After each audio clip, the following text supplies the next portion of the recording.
2024 లేదా 25లో డిగ్రీ లేదా బీటెక్ చదివారా? సాఫ్ట్‌వేర్ జాబ్ కోసం ఎదురు చూస్తున్నారా? అయితే కోడ్ జ్ఞాన్ 100 డేస్ కోర్సులో చేరండి. జాబ్ సాధించండి.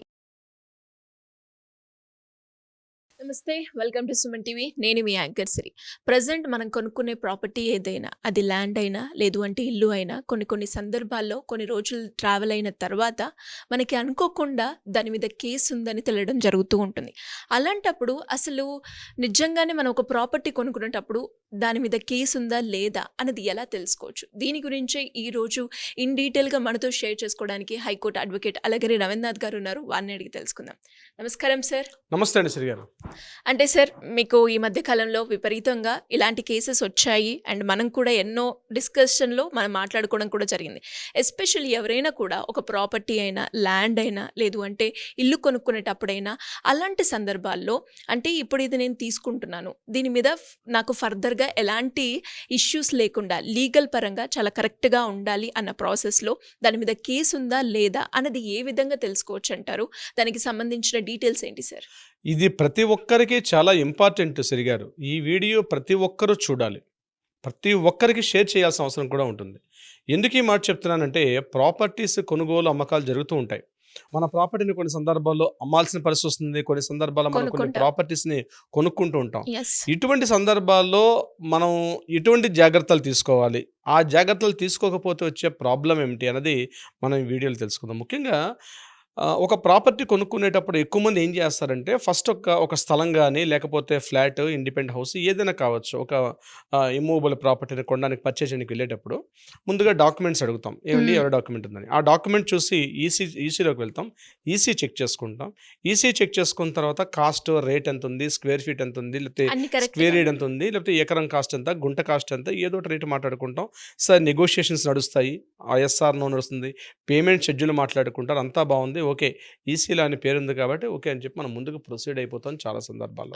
కానీ ఇక్కడే చాలామంది చాలా తప్పులు చేస్తారు సిరి గారు.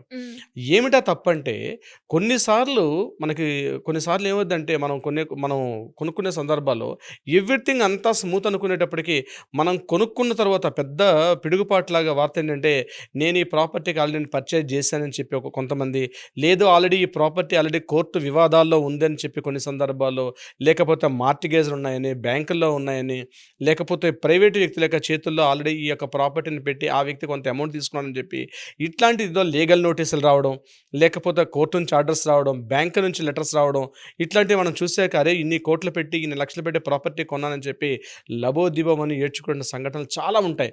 కొన్ని సందర్భాల్లో కొన్ని సందర్భాల్లో కొనుక్కున్న వ్యక్తులకు వస్తుంది.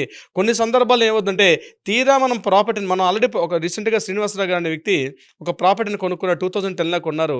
2022లో చూసుకున్నారు, ఈసీ పర్ఫెక్ట్గా ఉంది.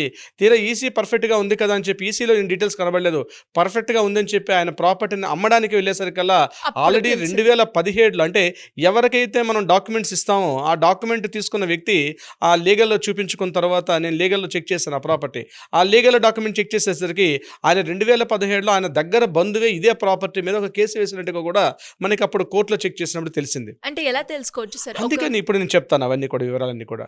సో ఇటువంటి రకాలుగా మనం మోసపడతాం. అమ్మేటప్పుడు కొనుక్కునేటప్పుడు బాగానే ఉంటుంది. తీరా మనం కొనుక్కున్న తర్వాత ఆల్రెడీ ఆ ప్రాపర్టీ మీద ఏదో ఒక ఇష్యూ ఉన్నట్టుగానో, లేకపోతే మనం అమ్మేటప్పుడే మనం కొన్ని సందర్భాల్లో మనం గమనిస్తాం ఆల్రెడీ ఆ ప్రాపర్టీ మీద ఎవరో కేసు వేశారని చెప్పే సందర్భాలు మనం చూస్తాం. ఇటువంటి సందర్భాల్లో ఇబ్బందులు పడకుండా ఉండాలి అంటే ఒకటి గుర్తుపెట్టుకోండి, ఒక ప్రాపర్టీని పర్చేజ్ చేయాలనుకున్నా, లేకపోతే మనం ఒక ప్రాపర్టీని అమ్మాలి అనుకున్న సందర్భాల్లో ఇప్పుడు నేను చెప్పే కొన్ని కీలకమైన పాయింట్స్ని గుర్తుపెట్టుకోవాలి. ప్రతి వ్యక్తి ఒక ప్రాపర్టీని కొనాలి అనుకున్న సందర్భంలో తప్పనిసరిగా ఇట్స్ అ ఫండమెంటల్, ప్రతి ఒక్కరూ ఇప్పుడు నేను చెప్పే ప్రతి పాయింట్ కూడా 1-2 సార్లు రీచెక్ చేసుకోండి. నెంబర్ 1 ఏంటంటే, ఆ ప్రాపర్టీకి ఎవరైతే ఎవరి దగ్గర అయితే ప్రాపర్టీ కొంటున్నామో అతని పేరు మీదుగా ప్రాపర్టీ ఉందా లేదా మన డాక్యుమెంట్లు చెక్ చేసుకోవాల్సిన పరిస్థితి ఉంది. ఉదాహరణకి ఒక ఎక్స్ అనే వ్యక్తి మన ప్రాపర్టీ అమ్ముతున్నాడు, మనం వై అనుకోండి, మనకి ఎక్స్ అని అమ్ముతున్నాడు. మనం ఆ ప్రాపర్టీ డాక్యుమెంట్స్ అడిగేటప్పుడు ఆ ఎక్స్ అనే పేరు మీదుగా ఆ ప్రాపర్టీ ఉందా లేదని చెక్ చేసుకోవడం వెరీ నెంబర్ 1 పాయింట్. అంటే ట్రాన్సాక్షన్స్ కూడా అంటే ఏంటి, అతను ఆ ప్రాపర్టీ ఎవరి దగ్గర అయితే కొన్నాడో, ఇంతకుముందు ఏ అనే వ్యక్తి దగ్గర కొన్నాడు అనుకోండి ఆ ఎక్స్ అనే పర్సన్, ఆ ఏ అనే పర్సన్ దగ్గర ఎక్స్ అనే పర్సన్ నుంచే అమౌంట్స్ వెళ్ళాయా లేదా, ఈయన అకౌంట్ నుంచి అమౌంట్ వెళ్ళిందా లేదని కూడా మనం కంప్లీట్ డీటెయిల్స్ చెక్ చేసినప్పుడు అక్కడ చెక్ చేయాలి. So that is the number one ఏంటి, ఆ ప్రాపర్టీ అతని పేరు మీదుగా ఉందా లేదా, లేదా వాళ్ళ ఫ్యామిలీ మెంబర్స్ పేరు మీదుగా, ఎవరైతే ఇప్పుడు ఫర్ ఎగ్జాంపుల్ వైఫ్ పేరు మీదుగా ఉంటే హస్బెండ్ వచ్చాడు. బట్ ట్రాన్సాక్షన్స్ అన్నీ కూడా గుర్తుపెట్టుకోండి, ఎవరి పేరు మీదగా అయితే డాక్యుమెంట్ ఉంటుందో అతని పేరు మీద మాత్రమే మీరు లావాదేవీలు, అంటే మీరు ఇవ్వాల్సిన అడ్వాన్స్ అమౌంట్ కానీ, లేకపోతే నెక్స్ట్ అడ్వాన్స్ అమౌంట్ కానీ, అంటే అడ్వాన్స్ అమౌంట్ ఇస్తాం, లేదా అగ్రిమెంట్ అమౌంట్ కావచ్చు, రిజిస్ట్రేషన్ చేసుకునేటప్పుడు సేల్ డీడ్ టోటల్ అమౌంట్, ఇదంతా కూడా ఎవరి పేరు మీదుగా డాక్యుమెంట్ అయితే ఉందో వారి పేరు మీదుగా చెక్ చేసుకోవడం number one. Number two, EC check చేసుకోవడం.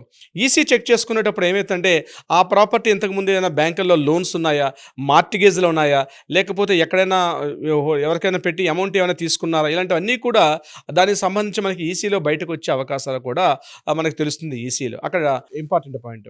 ఇక మూడోది, ధరణి పోర్టల్లో చెక్ చేసుకోవడం. ఇప్పుడు మనం ఒక స్థలాన్ని కొనడానికి వెళ్ళాం, కొన్ని గుంటల్లో ల్యాండ్ కొనడానికి వెళ్ళాం, ఆ ప్రాపర్టీని ధరణి వెబ్సైట్లోకి వెళ్ళి అక్కడ లిటిగేషన్ హిస్టరీ అని చెప్పి ఉంటుంది. అక్కడ ఈ సర్వే నెంబరు, ఈ యొక్క ల్యాండ్ నెంబరు, ఈ పట్టాదారు నెంబరు, ఈ ఈ యొక్క డీటెయిల్స్ అని ఎంటర్ చేసిన తర్వాత అక్కడ లిటిగేషన్ హిస్టరీ దగ్గర దీనికి సంబంధించి ఏదైనా ప్రాపర్టీస్ ఏదైనా వివాదాలు ఉన్నాయా, ల్యాండ్ ప్రొహిబిషన్లో ఉందా, ఏమైనా ఇష్యూస్ ఉన్నాయా, కోర్టు కేసుల్లో ఉన్నాయా అన్నది కూడా అక్కడ మనకు కనిపిస్తుంది. కొన్ని సందర్భాల్లో కొంతమంది కన్ఫ్యూజ్ అవుతారు. ఉదాహరణకి ఎగ్జాంపుల్ చెప్తాను, 216 సర్వే నెంబర్ ఉందనుకుందాం.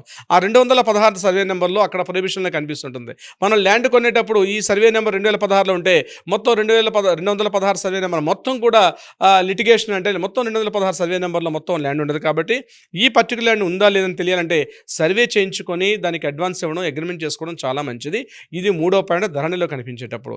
చాలామంది ఇక్కడి వరకు చేస్తారు, చాలామంది తెలిసిన విషయమే. కానీ ఫోర్త్ పాయింట్ నేనేమంటానంటే, మీ కొన్ని సందర్భాల్లో మనకి లీగల్ కోర్ట్స్లో ఉండేటప్పుడు కూడా మనకి ఎస్ఆర్ఓలో బయటపడే అవకాశం కూడా తక్కువ.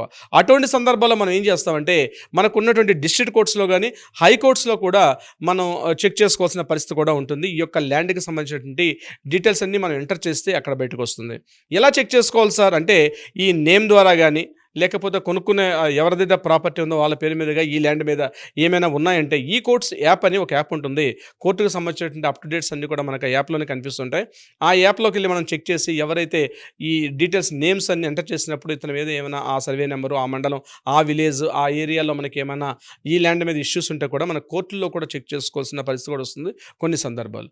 ఇది కూడా అయిపోయిన తర్వాత మరొక ఆప్షన్ కూడా ఉంటుంది. దాని ఆప్షన్ ఏంటంటే, మనం ఆర్టీ యాక్ట్ ద్వారా, అంటే రైట్ టు ఇన్ఫర్మేషన్ యాక్ట్ అని చెప్పి ఉంటుంది. ఆ రైట్ టు ఇన్ఫర్మేషన్ ప్రకారం మన దగ్గరలో ఉన్న ఎంఆర్ఓ ఆఫీస్లో కానీ, అదేవిధంగా సబ్ రిజిస్టర్ ఆఫీస్లో కూడా నేను సో అండ్ సో ఈ ప్రాపర్టీని కొనాలనుకుంటున్నాను, దీని మీద ఏమైనా కోర్టులో కానీ సబ్ రిజిస్టర్ ఆఫీస్లో కానీ ఏమైనా వివాదం ఉన్నాయని మనం ఎస్ఆర్ఓ ఆఫీసులోకి మనం ఒక లెటర్ పెట్టుకోగలిగితే, ఆర్టీకి ఒక ₹10 చలనా కట్టి మనం చెక్ చేస్తే వాళ్ళు కూడా చలనా రూపంగా ఇస్తారు.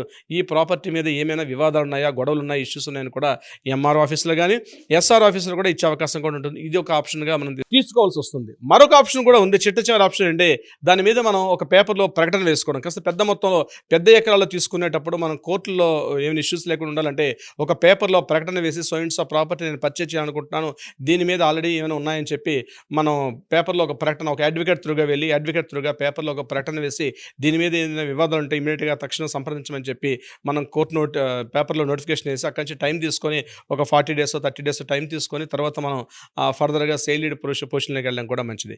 అంటే ఒక ప్రాపర్టీ పర్చేజ్ చేసుకునేటప్పుడు ఇప్పుడు నేను చెప్పిన ఇన్ని పారామీటర్స్లో చెక్ చేసుకోవాలి. ఇటువంటి సందర్భాల్లో ఇవన్నీ మనం చెక్ చేసుకోలేము అనుకున్నప్పుడు గుర్తుపెట్టుకోండి, ఒక అడ్వకేట్ని కంపల్సరీ సంప్రదించాలి. సార్ నేను ఈ ప్రాపర్టీ కొనాలనుకుంటున్నాను, ఆ అడ్వకేట్కి కొంత ఫీజు ఇవ్వండి. ఫీజు ఇచ్చితే ఆయన ఖచ్చితంగా దీని మీద కంప్లీట్గా ఒక లీగల్గా, ఒక తరోగా, ఒక సిస్టమేటిక్గా, ఒక సైంటిఫిక్ మెథడ్లో ఆయన తరోగా చెక్ చేసి అంతకు ముందు ఉన్నటువంటి లింక్ డాక్యుమెంట్స్ కావచ్చు, పహానీలు కావచ్చు, అదేవిధంగా ఆర్ఓఆర్ కావచ్చు, రికార్డ్స్ ఆఫ్ రైట్స్ కావచ్చు, ఇవన్నీ కూడా ఆయన చెక్ చేసి ఓకే ఈ ల్యాండ్ ఈజ్ వెరీ పర్ఫెక్ట్, ఇక తీసుకోవచ్చు అని చెప్పినప్పుడు ఆ ప్రాపర్టీని తీసుకోండి. ఒకవేళ ఆ ప్రాపర్టీ ఇష్యూస్ ఉన్నాయండి అని ఏదైనా అడ్వకేట్ మీద రిజిస్టర్ చేసినప్పుడు అది రిస్క్ ఆప్షన్ మీకు విడిచిపెడతా, తీసుకోవచ్చా తీసుకోకపోవడం మీ ఆప్షన్. బట్ అందులో ఏమైనా ప్రాబ్లమ్స్ ఉంటే మాత్రం అడ్వకేట్గా దాన్ని వెలికిలో తీసుకొచ్చి చెప్పే అవకాశం ఉంటుంది. కాబట్టి before that you are buying a property, first you go to the advocate office, ఆయన దగ్గరికి వెళ్ళి సంప్రదించండి, కన్సల్ట్ చేయండి, ఆయనతో మీ డాక్యుమెంట్స్ ఇచ్చి ఆయనతో కంప్లీట్గా ఒక లీగల్ ఒపీనియన్ తీసుకొని then you can may proceed to your purchase. అంటే ఎలా సార్ మీరు అన్నట్టుగానే ఎవరైనా కూడా ప్రాపర్టీని కొనాలి అన్న సందర్భాల్లో కావచ్చు, అమ్మాలి అన్న సందర్భాల్లో దాని మీద కేస్ ఉంది అని తెలిసినప్పుడు లీగల్ పరంగా ఎలా ముందుకెళ్ళాలి అన్న సందర్భాల గురించి మీకు గైడెన్స్ కావాలి అనుకుంటే ఏ విధంగా మిమ్మల్ని అప్రోచ్ అయ్యే ఛాన్స్ ఉందంటారు సార్? తప్పనిసరిగా శ్రీ గారు కింద స్క్రోల్ అవుతున్న నెంబర్ని కాంటాక్ట్ చేయగలిగితే మన లీగల్ టీం వాళ్ళకి ఒక అడ్వైజ్ ఇస్తారు. అది కాకుండా కోర్టుల్లో కూడా వివాదాలు ఉంటే వాటికి కూడా ఒక పరిష్కారం చూపించే దిశగా కూడా ప్రయత్నం చేస్తారు శ్రీ గారు. Anyways thank you sir, thank you so much. Thank you so much అండి. మరి మీరు కూడా ఏదైనా ప్రాపర్టీ కొని కేసులో ఉంది అని తెలిసినప్పుడు మరి ఎలాంటి లీగల్ పరంగా ముందుకెళ్ళాలి అనుకున్నప్పుడు ఎవరికైనా కూడా అలాంటి డౌట్స్ ఉంటే సింపుల్గా కింద స్క్రోల్ అవుతున్న నెంబర్ని కనుక సంప్రదిస్తే హైకోర్టు అడ్వకేట్ అలగిరి రవీంద్రనాథ్ గారి మిమ్మల్ని అప్రోచ్ అవ్వడం జరుగుతుంది. Thank you. సుమన్ టీవీలో మీ పర్సనల్ అండ్ బిజినెస్ ప్రమోషన్స్ కోసం కింది నెంబర్కి కాంటాక్ట్ చేయండి.